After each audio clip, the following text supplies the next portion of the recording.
Okay, welcome back to my YouTube channel again. This is Ralph731TV. Sa mga hindi pa po nakasubscribe, pakiclick naman po ang aking subscribe button at ang notification bell, and feel free to comment below. Kung may suggestion ka o may tanong ka, sasagutin po natin yan.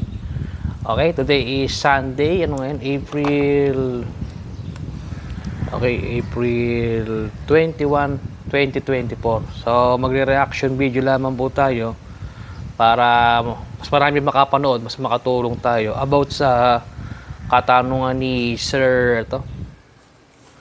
yan, ni Sir yan, ni Sir Wilbur Papelero. Ayan, ang tanong ni Sir: good morning mga sir, any suggestion po kung anong dapat gawin? Kasi pag paahon parang nakukulangan ng lakas ng second gear, pero pag nag-shift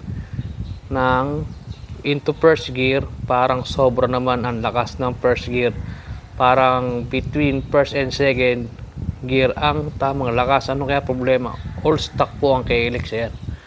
Okay, ang problema po dyan, ito po, i-check mo ano po ba yung gamit yung sprocket. Baka kinakailangan nyo po mag low speed, kasi kami pa nagtitrail po kami, hindi po pwede stock sprocket. Mahihirap po talaga umahon, halos mawala na yung tunog ng makina, and yung bad effect pa, stress yung makina, connecting rod, at medyo malakas sa lining. Kung sakasakali baka ma-lining ka kasi persado pa yung makina. Tapos susunod po, pwedeng possible na maging problema ni sir na to.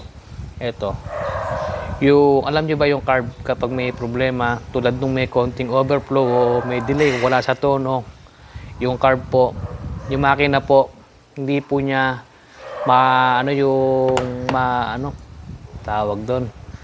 hindi po niya ma-maximize yung performance, o hindi mailalabas ng makina yung potential at lakas niya, dahil ang pipigil po sa kanya yung carburetor. Ito, number 1 po ito, napakahalaga ng carburetor na yan. Pag may hagok yung motor mo, humahagok, pumapalya, hindi po makukuha ng makina yung maximum performance niya.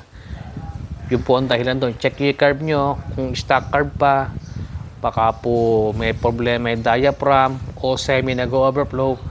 Pag nag-overflow po, tumatakbo din yung namamalayan, semi humahagok-hagok po yan. So gawin nyo po, palinis yung carb, patono nyo, pa-check yung bloater, lahat. Tapos ano pa ba? Ito last, ito pa, pag ang makina may loose compression, yan. Pag loose compression ng makina mo, wala nang gano'ng lakas yan, mahihirapan po talaga umahon yan. So ano kinakailangan gawin pag loose compression ng ating makina, ating KLX 150? Magpapalit po tayo ng, kailangan natin pabuksan yung taas, magpe-perform ng top overhaul.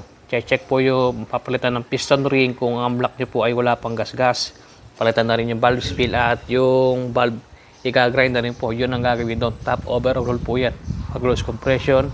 And pinakalas, yung si rider, mabigat ang timbang ni rider, hindi tugma yung sprocket niya. Kami nung naka-stock pa yung makina ng KLX namin, naka-carb lang pipe, nabibitin talaga kami sa paahon. Pero nung in-upgrade namin ng 63mm bore, ayun, alambitin ang lakas. Relax na relax pa umaahon. Dati halos gumapang ng Primera KLX namin pag sobrang tarik ng terrain sa trail. Talagang Primera sapak. Nang mula sa baba, naka-Primera sapak kami. Nung naka-63 namin, okay. Nung stock bore pa, ay halos mawala po yung tunog ng motor. Ramdam nyo talaga nahihirapan. Ay mahirap naman persahin, baka bumigay yung connecting rod, diba?